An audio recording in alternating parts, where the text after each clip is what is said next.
കോട്ടയത്ത് ഇന്നലെ ഉണ്ടായ കാറ്റിലും മഴയിലും വ്യാപക നാശനഷ്ടമുണ്ടായി. തലപ്പലത്ത് വീടിൻ്റെ മുകളിലേക്ക് മരം ഒടിഞ്ഞു വീണു. 10ാം വാർഡിലെ ശാന്തയുടെ വീടിൻ്റെ മുകളിലേക്കാണ് മരം വീണത്. ടോപ്പി ജോൺസന്റെ റിപ്പോർട്ട്. കടുത്ത വേനലിന് പിന്നാലെ ഇന്നലെ വന്ന വേനൽ മഴ അത് വലിയ നാശനഷ്ടമാണ് കോട്ടയം ജില്ലയിൽ ഭൂരിഭാഗം പ്രദേശത്തും ഉണ്ടാക്കിയിട്ടുള്ളത്. പല സ്ഥലങ്ങളിലും നാശനഷ്ടങ്ങൾ റിപ്പോർട്ട് ചെയ്യുന്നുണ്ട്. മരങ്ങൾ വീണ് വലിയ നാശനഷ്ടം ഉണ്ടായിട്ടുണ്ട്. ഞാനിപ്പോൾ നിൽക്കുന്നത് ചാമങ്കുന്ന് എന്ന് പറയുന്ന തലപ്പലം പഞ്ചായത്തിൻ്റെ 10ാം വാർഡിലാണ്. അവിടെയും സമാനമായ രീതിയിൽ വലിയ നാശനഷ്ടം ഉണ്ടായിട്ടുണ്ട്. നമുക്ക് കാണാം, മരങ്ങൾ കടപുഴകി, അതുപോലെ തന്നെ വൈദ്യുതി പോസ്റ്റുകൾ ഈ കാറ്റത്ത് ഇന്നലെ വീഴുന്ന ഒരു സാഹചര്യമുണ്ടായി. ഞാനിപ്പോൾ നിൽക്കുന്നത് ശാന്ത എന്ന് പറയുന്ന ചേച്ചിയുടെ വീട്ടിലാണ്. അവിടെ ഇന്നലെ രാത്രിയിലുണ്ടായ കാറ്റിലും മഴയിലും മേൽക്കൂര പൂർണ്ണമായും തകർന്നു പോകുന്ന ഒരവസ്ഥയുണ്ടായി. ഇന്നലെ ചേച്ചിയുടെ മകൾ മാത്രമാണ് ആ സമയത്ത് ഇവിടെ ഉണ്ടായിരുന്നത്. ചേച്ചി എത്ര മണിക്കായിരുന്നു? ഒരു 4:30 ആയി കാണുമായിരുന്നു. ആ സമയത്ത് കാറ്റ് വീശി ഭയങ്കര കാറ്റായിരുന്നു. അപ്പൊ ഞാൻ അവിടെ ഇരിക്കുകയായിരുന്നു.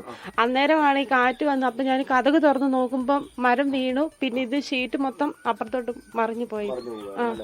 ചേച്ചിയുടെ ഭർത്താവ് പണിക്ക് പോയി. ചേട്ടാ, വീട് മേൽക്കൂര പൂർണ്ണമായിട്ടും തകർന്നായിരുന്നു. ഇനിയിപ്പം അത് മെയിൻ്റെനൻസ് ചെയ്യണമെങ്കിൽ ന്യായമായ പൈസ ആവുകയും ചെയ്യും. ഷീറ്റായിരുന്നു. എല്ലാം പോയിട്ടുണ്ട്.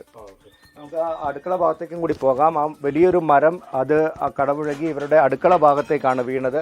അവിടെ വലിയ തോതിലുള്ള നാശനഷ്ടം, മേൽക്കൂര തകർന്നു പോകുന്ന ഒരു കാഴ്ച നമുക്ക് കാണാൻ സാധിക്കുന്നുണ്ട്. ഒപ്പം തന്നെ ശക്തമായ കാറ്റും ഉണ്ടായിരുന്നു.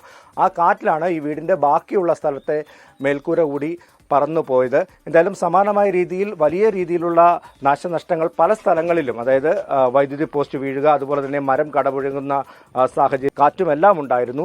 അപ്പോൾ ഈ കടുത്ത വേനലിന് പിന്നാലെ വന്ന ഈ വേനൽ മഴ വലിയ നാശനഷ്ടം ജില്ലയുടെ വിവിധ മേഖലകളിൽ ഉണ്ടാക്കുന്നുണ്ട്. അതിൻ്റെ ഏറ്റവും കൂടുതൽ നാശനഷ്ടം ഉണ്ടായ ഒരു വീട്ടിലാണ് നമ്മളിപ്പോൾ നിൽക്കുന്നത്. ഭാഗ്യം കൊണ്ട് ഈ സമയത്ത് ഇവിടെ ആരും ഉണ്ടായിരുന്നില്ല.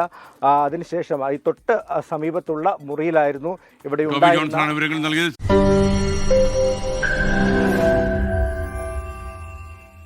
ലോകത്തെവിടെയായാലും ഏത് സമയത്തും 24 വാർത്തകളും ഓഗ്മെന്റഡ് റിയാലിറ്റി പാക്കേജുകളും എക്സ്പ്ലെയിനറുകളും വിശദമായി കാണാൻ ഞങ്ങളുടെ യൂട്യൂബ് ചാനൽ നിങ്ങൾക്ക് സബ്സ്ക്രൈബ് ചെയ്യാം.